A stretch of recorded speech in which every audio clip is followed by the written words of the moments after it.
She is Professor of Slavic and Film Studies at the University of Pittsburgh.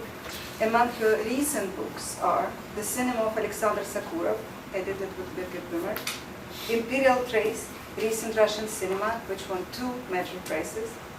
Other volumes include Antinomies of Art and Culture, Modernity, Postmodernity, Contemporaneity, and Soviet Hieroglyphics. Her articles have appeared in The Nation, The Washington Post, October, New Left Review, PMLA, Sight and Sound, as well in the Russian journals NLO, Seance, Znamya, Вопросы литературы, искусства, кино. She has worked as a consultant for the Edinburgh Film Festival, the Library of Congress, and public broadcasting. At Pittsburgh, Professor Condee is also director of Global Studies Center, one of 7 such federally funded U.S. centers. She has recently been appointed a Gaidar Fellow at the Russian Presidential Academy for National Economy, where she will spend several weeks in this fall semester. We're truly lucky that we could get Professor Condee come before she leaves for Moscow. And so her talk today is titled To Provinsk, Right into Moral Repository Left at Bleak Endscape, Russian Cinema's Alternative Roots. Thanks. So 3 brief comments at the beginning. Number 1, this is new work. So it'll be a little bit, not sloppy, but it'll be a little bit not polished, not as professional as I would like it to be, because parts of it are some of you will have heard before, but for the most part it's brand new. So that's why it's not completely perfect in all respects. Number 2, it's in 3 parts, so you can get a chance already to see what do we have here. Yeah, I want to talk about this, then I want to talk about this, and then I want to talk about this. You can ignore that. And I'm interested in these 2 cliches in particular, cliches about the Russian provinces, that the historical trajectory moves from this to that. And so in some ways I agree with it, in some ways I very much disagree. And then the 3rd comment before I begin is that some of this is just pure speculation. It's not the truth. It's trying out some ideas, some of which are provocational. I'm happy to be disagreed with. I'd love to hear what you think in conversation with me, so I don't mind a bit if you take offense to some of the things that I talk about. So the first thing I want to do is I want to look at this word here. It's not a mockery of the provinces. It's a caution that the medium itself, in this case the language, Provinsk, as an invented word with the added prefix sk, carries its own message, pickled, so to speak, linguistically into the communication. So you have the semantics, province, and you have sk, which is an ornamentation that comes at the end as a kind of laying bare of the device. This linguistic gambit, Provinsk, is not exactly onomatopoeia. It's not exactly like tap-lap or pitter-patter. It's more a kind of capricious deformation, forcing on an otherwise neutral term, provinces, forcing it to undergo a linguistic intensification by adding the sk at the end, replicating the semantics, provinces, with a linguistic suffix that saturates it or doubles it, makes it double in meaning. Right? Why am I talking about this? Why do I care?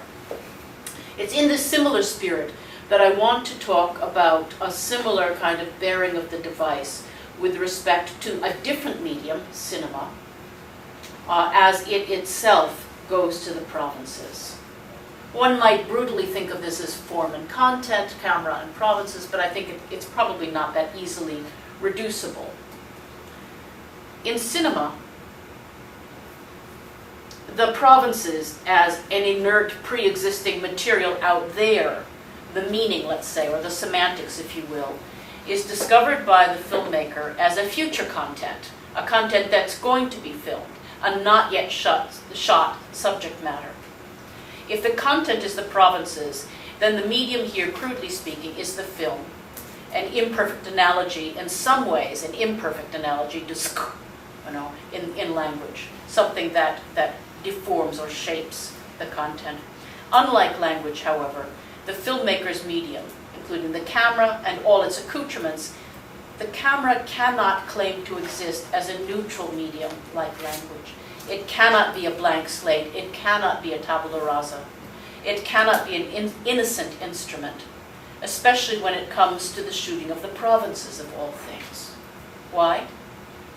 The camera is a city instrument. Hence a couple of assertions that I believe govern not just this talk, but in a fashion we don't often recognize, govern cinema studies as a whole, especially at those moments when the camera turns its face to the provinces. So let me say a couple of words about space. The cinema first emerged and has always remained exclusively a metropolitan art, an art of the city. The camera may shoot the countryside, it does not belong in the countryside and never will. In this respect, number two, cinema is unlike the written word. It's unlike visual arts, drama, music, or even architecture and sculpture, all of whom have some roots or other. One could make the argument, some roots one way or the other, in countryside as well as in the city. The camera's different. The camera remains urban not only in its content, but equally in its training of young filmmakers, in its editing, in its production, in its centralized systems of distribution, and to a lesser extent in exhibition, a cultural practice of the city, of Moscow, Leningrad, Kiev, and at most, let's say, Odessa or Sverdlovsk.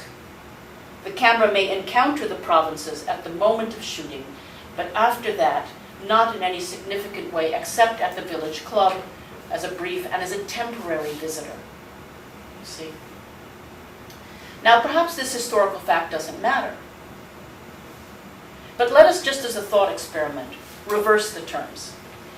What would it matter at all if the countryside's most rustic arts, most typical arts, let's say birch bark carving, or wood whittling, or painted spoons, were routinely to depict factory smokestacks, parking lots, garages, skyscrapers?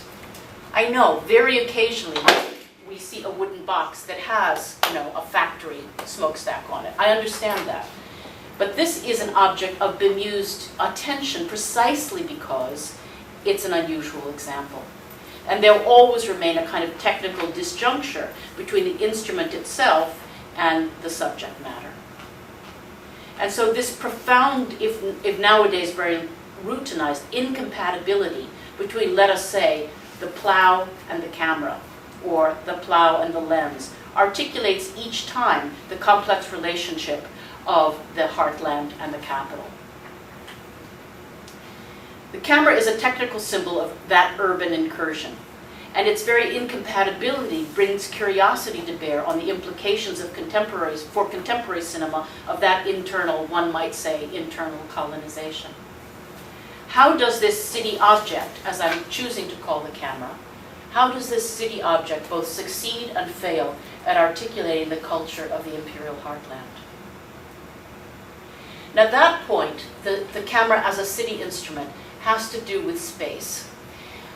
Let's talk for just a moment about time, which I think is a little easier. Namely, age difference. We know that the cinema is a relatively new art form, barely more than 100 years old. And put into this perspective, the camera's incursion into the countryside finds there a place that, after all, historically existed before history itself. Before there was even history, before there was a concept of history, there was the countryside, you see? And so the age difference between the camera and the countryside is also implicitly, in ways that we don't necessarily access on a moment-by-moment basis, that disjuncture is, I would argue, quite extreme. This age difference further prompts curiosity about the technological mismatch of lens and plow. The camera's representation of the countryside cannot help but bear a certain exquisite inappropriateness or a certain brashness that deserves attention, even alarm, which is probably why we immediately forget.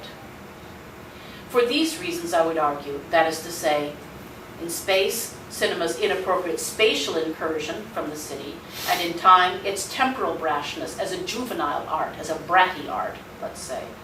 That the long shot of the provincial landscape, of the tracking shot, of the long pan, of the deep focus, often function as a kind of compensatory act, a kind of moral restitution, even an apology as if to acknowledge cinema's transgressions, and as if in artistic restoration, a gesture to the landscape itself, to reassure the viewer, as well as the countryside itself, that the land nevertheless continues to function as a kind of moral repository. See? And that is the logic that I want to suggest to us is always potentially present in this notion of the moral repository. So I think what I'd like to do at this point is I'd like to show you a clip that I think, for me at least, captures this idea. It is Mikhalkov's unfinished piece for player piano, 1977. I won't tell you the whole plot, because we'll just get distracted by the plot and we'll lose the focus in this moment. The focus has to do with a major character called Misha, who gets tired of a party that's going on. He goes up to the upstairs to be by himself. At that moment, a provincial factory clerk comes in. His wife is dying. And the factory clerk is begging that the doctor, who is played by Mikhalkov himself, that the doctor go and try to save her life. But it's the middle of a party. Nobody wants to do anything. They want to drink and make merry and flirt. They don't want to go save somebody's life, for God's sakes. Who would want to do that? And what I'm interested in is the way in which, in the middle of this drama between the merrymaking and the crisis of this unknown woman who is dying, the camera moves out into the countryside and performs this so-called restorative project. So let's see if I can properly get this thing moving.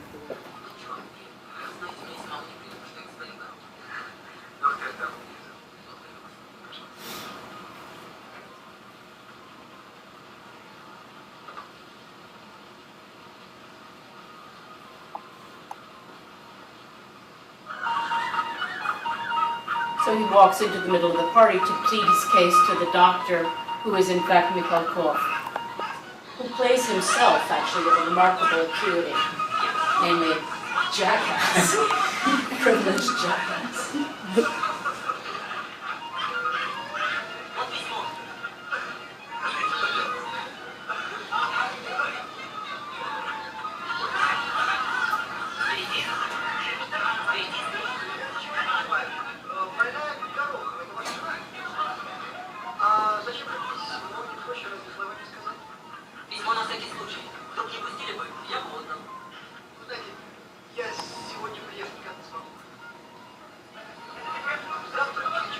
Yes, I can't do it today. I'll come tomorrow.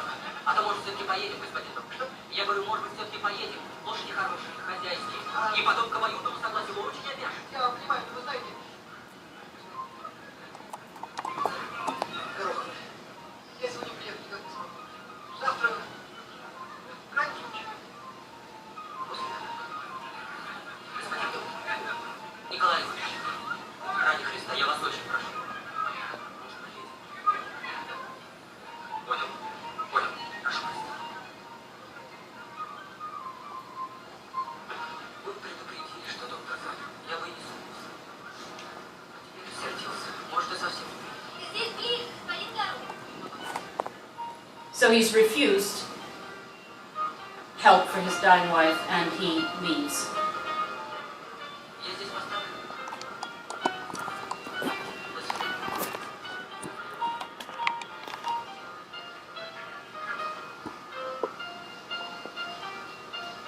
And now watch what the camera makes you go through.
Now the camera picks up on the Donizetti elixir of love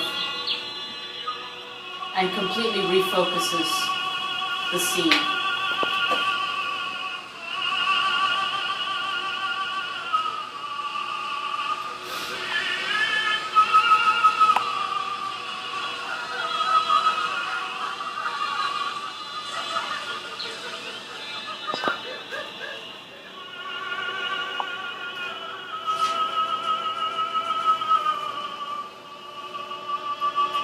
That comments on the moral stature of the characters.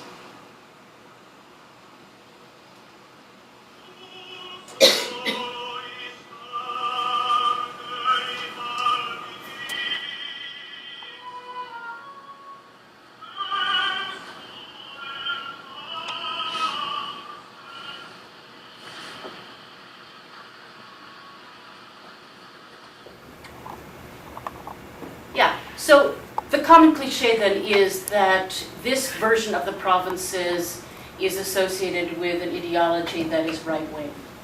And evidence is then brought to bear. We talk about Mikhalkov and his politics, his ideology, and so forth. And that notion of the moral repository of panning out to the grand countryside, the long horizontal shot, the extra diegetic music that soars in the background. Here it happens to be diegetic music, right? It's a boy that puts on the phonograph. That's, he puts on the photograph which produces the Donizetti. But very often it's the swelling of the background music as we see the shot. It's kind of classical moral repository, as we've been taught to see it in much of cinema, not only in the Soviet Union, but in film studies in general.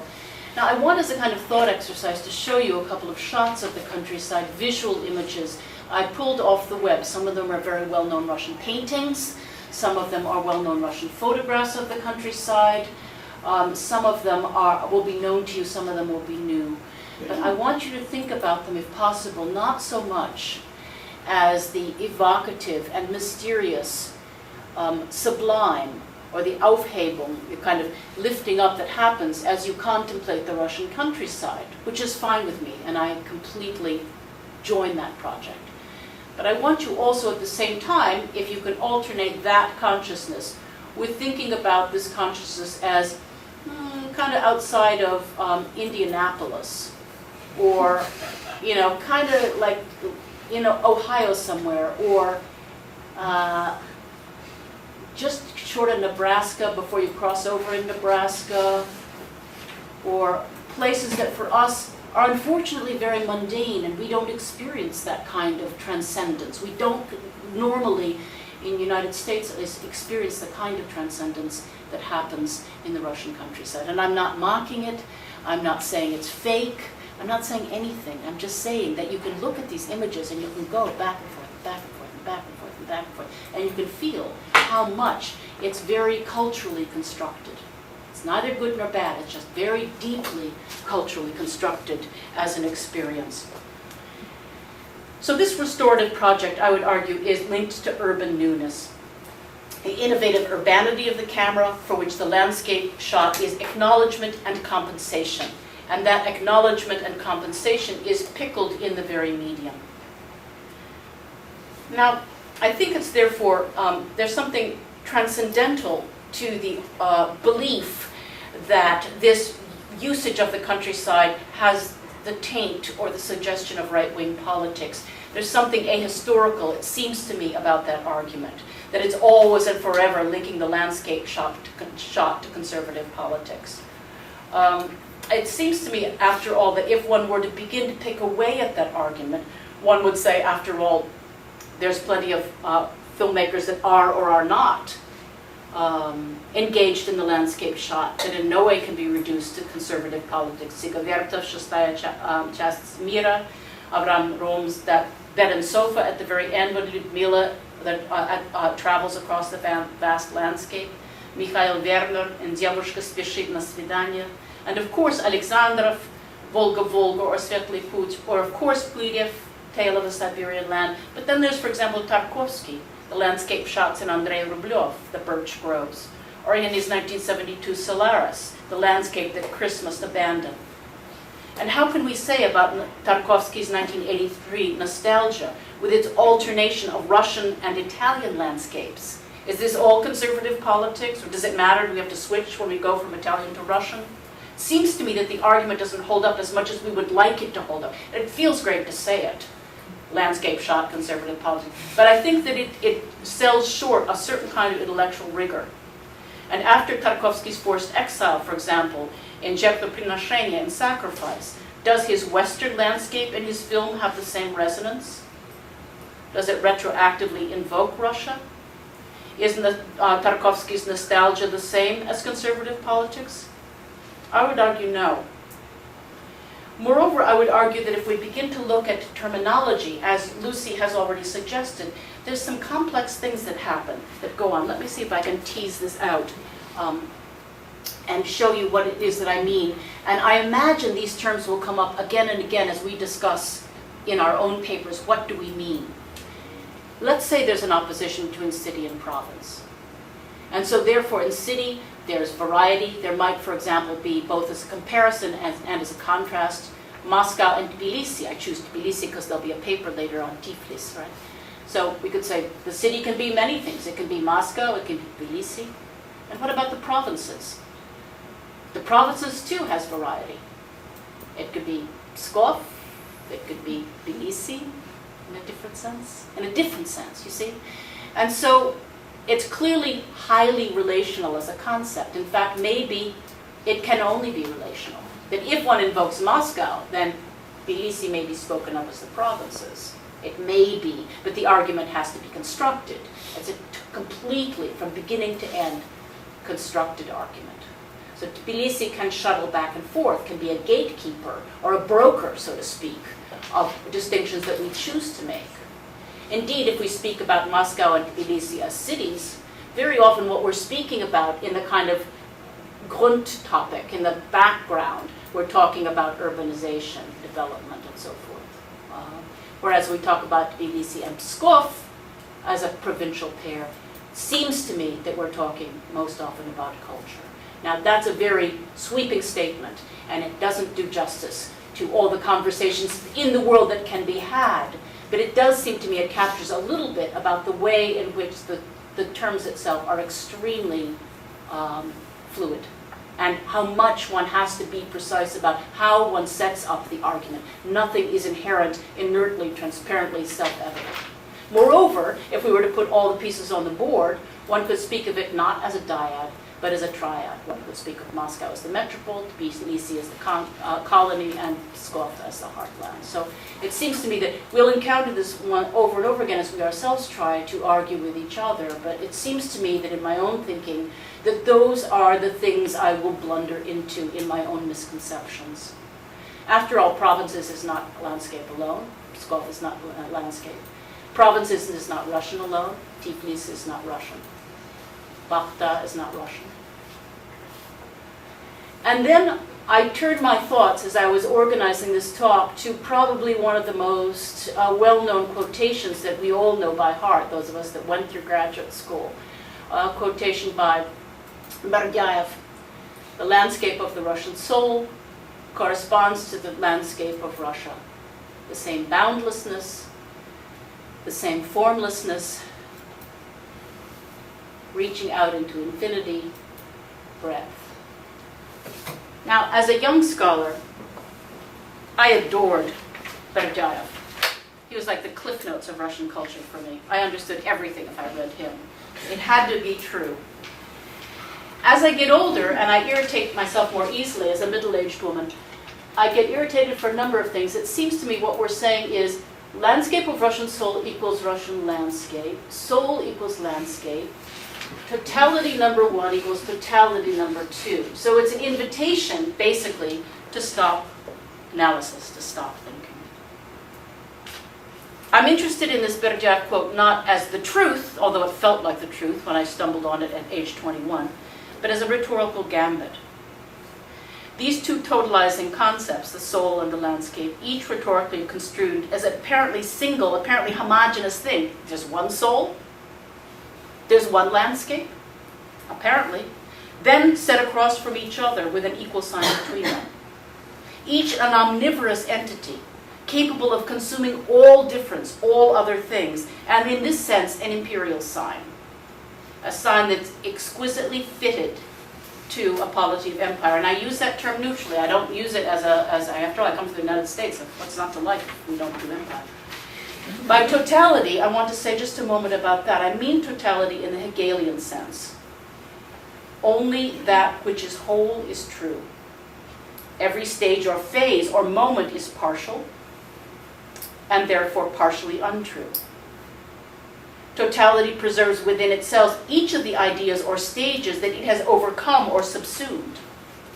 And in overcoming or subsuming, as a developmental process, it's made up of moments or stages or phases. But the totality, be it soul or be it landscape, is the product of that process, which preserves all of its moments, all of its stages as elements in a structure, rather than stages or phases. And my argument is that there's a strong inclination in our analysis of culture to take the soul and to take the landscape as that kind of inert totalities. I would argue that the structure, rather than the temporary appearance or stage or phase, is the structure of empire, and a polity that is uniquely suited to encompass both the soul and the landscape. Now, I want to take a turn. I want to leave plenty of time for responses and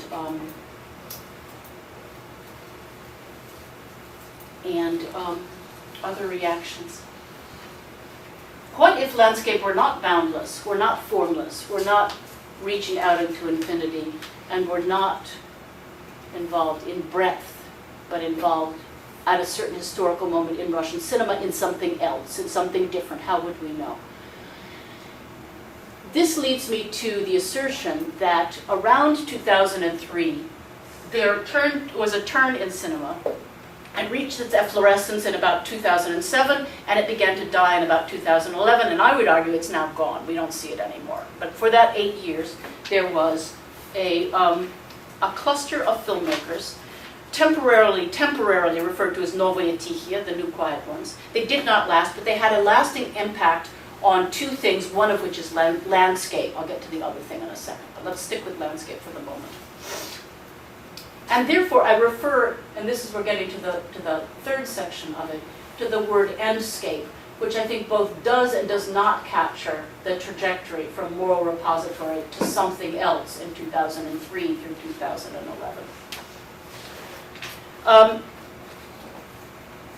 This is a group, Novaya Tikhia, that has produced about 15 or so new names, entering their work into competitions at Kinotavr, Moscow Film Festival, and occasionally at Cannes and Berlin. They have, for the most part, at the stage in their careers where they produce about 3 films. Some are working on their 4th film. Altogether, I suppose, they may have produced about 30 to 35 recent films. Sometimes they're called Novoye Varvary, sometimes they're called Novaya Volna, none of which is a very helpful title in my view. I think it's just that the critics need to call them something.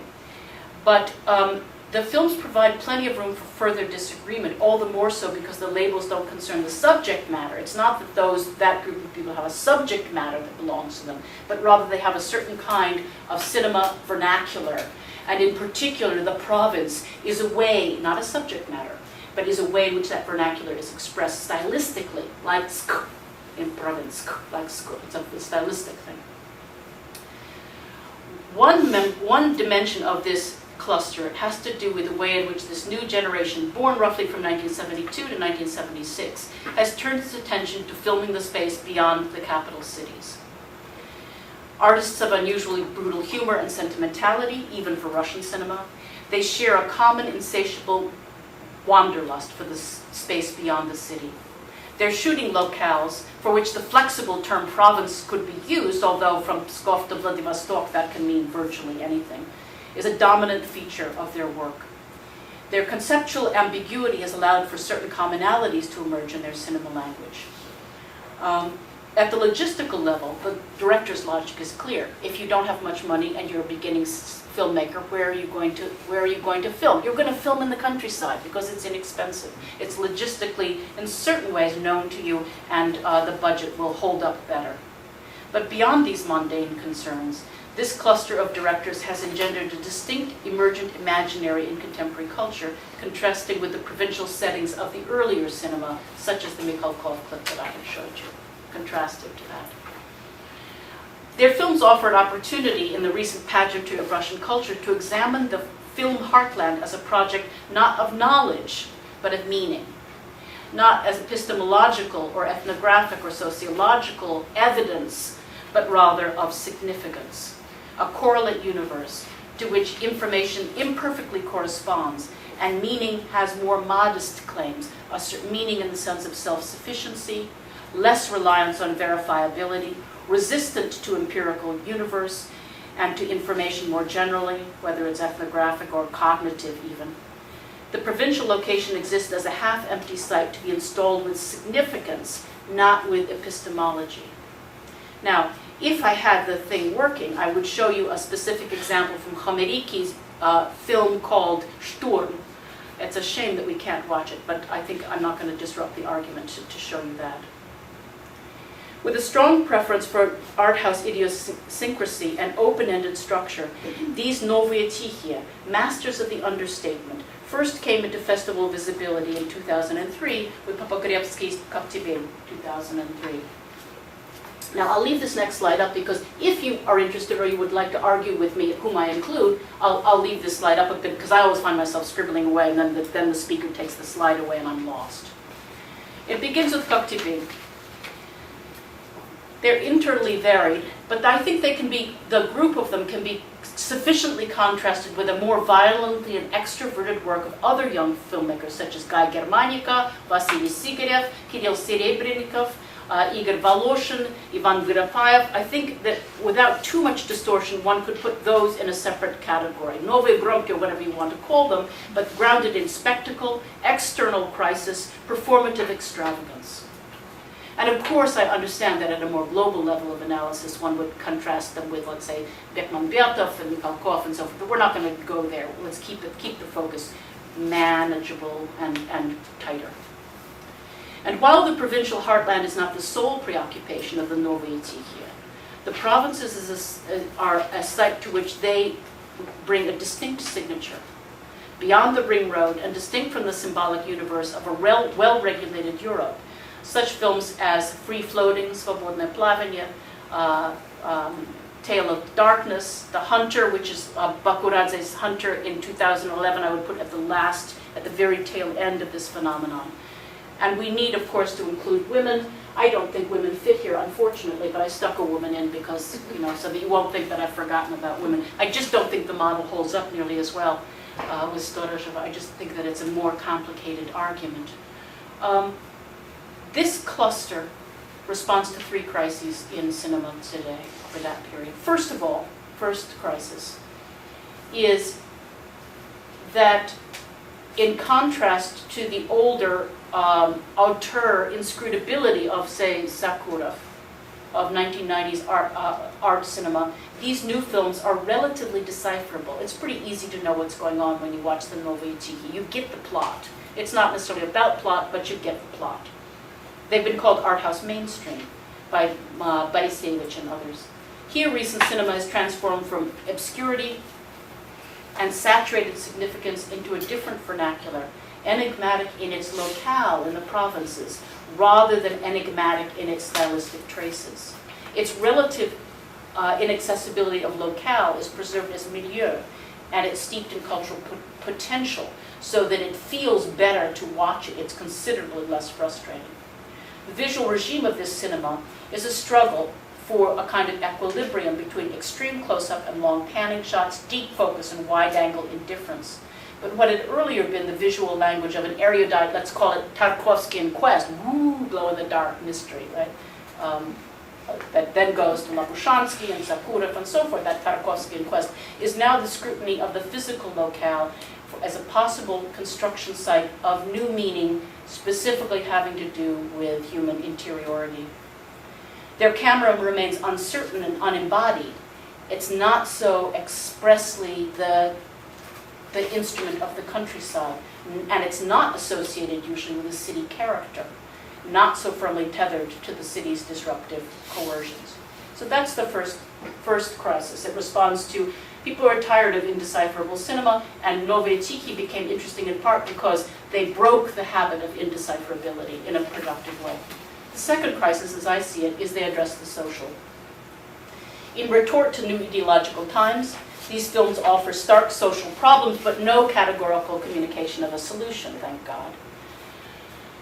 In what Carlo Ginzburg has usefully described as conjectural knowledge, I would speculate that there's a connection between the obscurity of their locales and the stubborn retreat from normative solutions. So it's those two things, the weirdness of where we're placed and the uncertainty of a social solution, I think, is a connected task in their cinema. The isolation positions this new cinema as very much part of a Russian cinematic tradition, but alien to the recent patriotic enthusiasms of other directors. This difference is most evident in the work of the New Quiet Ones, but in no sense implies an abandonment of traditional moral continuity, but rather an abandonment of its traditional cinematic signs, such as this Mikhalkov example that I was showing you. Which is usually an index of authenticity, affiliation, affect, in a very flat and imperious way. Above all, the films of the New Quiet Ones display a distaste for the older commemorative vigilance, as Pierre Nora calls it. To look backwards, therefore, from the landscape of Bakur Bakuradze Охотник to earlier scenes, such as, for example, Chukrai's Ballad of a Soldier, is to experience Chukrai's 1959 film almost as a masterpiece of benign colonial cinema. For all its breathless mastery, the film's peasants sustain a purebred colonial style of mature socialist realism, immune to the kind of reversibility, ambiguity, and hybridity that one finds in the Nowe Tichy. So that is the second crisis. The third crisis has to do with time. Characteristic of this new style of the Nowe Tichy is a jarring juxtaposition of two registers of time. I'll try to describe it, and I think you will realize you've seen it on the screen. On-screen time during episodes, nothing happens. And then there's a cut, there's a new scene, and something has happened that didn't get screened, that didn't fall onto the screen. There's off-screen time between episodes when something has already happened that remains unexplained. This device, the insertion of a narrative gap, both deepens the narrative line and enriches the visual field because you're racing to catch up to figure out what had happened in that gap between this episode and that episode. What's the significance of this device?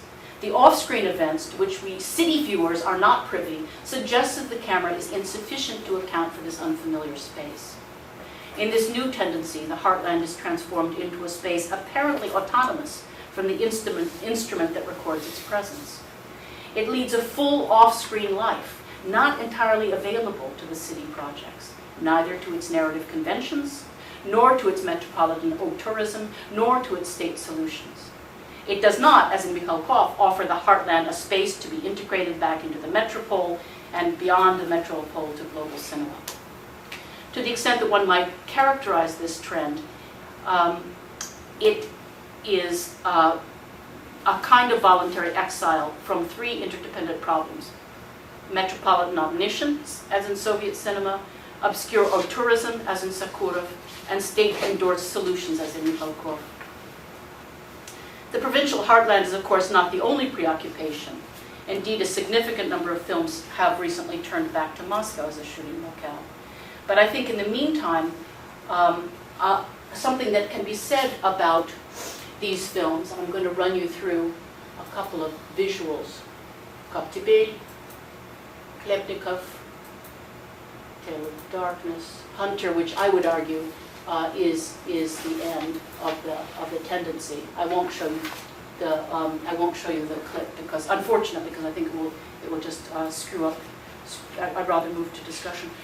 Why does this matter, the Nowe Tichy? Number one, it's a shift of conventional uses of landscape. But more than that, I would argue the Novaya Tikhia gave us an opportunity to move from a kind of cinema that's dominated by the notion of auteur, by which I mean the tendency to name individual names. Tarkovsky, Sakurov, early Selyanov before he became a producer, Lapushansky, and so forth. When we begin to talk about auteurs, we immediately move to naming names. To art house cinema in a broader sense as a kind of category of meaning, a model that is self-sustaining, that is not reducible to a handful of auteurs. And if one would make an argument that there was a historical shift from auteur cinema to art house cinema, or art house mainstream as it's often called, this is the moment from 2003 to 2011, and these are the directors that effect that transition from auteur cinema to art house cinema. Now, I'll skip a discussion of what is exactly art house cinema because you either know or you possibly don't care. And I'll say as a kind of a final comment that the value of looking at these directors is, number one, they break the cycle that we know already too well of the city instrument that stages an incursion into the landscape and then is required to perform what I like to think of as a visual restitution, almost like a kind of flowers after the date rape, where once the landscape is offered back to us as a kind of almost acknowledgement that the camera didn't belong there in the first place. But what we get is not a shift from, let's say, right-wing politics to left-wing politics, from moral repository to Endscape, but rather we find in the Novaya Tikhia, who are not socially engaged, who are not dissidents, who are not oppositional characters at all, what we find is an attempt to address Berdyaev's formlessness, endlessness, infinity by a bounded and limited space that is perfect for a kind of project of interiority, interior space, presenting us with something that is decipherable but remains enigmatic, that gives us social problems but not solutions, that offers us that which is unknowable off-screen, and helps us shuttle from the category of Soviet auteur to something closer to a more global cinema that's concerned with art house. So I think I'll stop there and we can discuss. Thank you.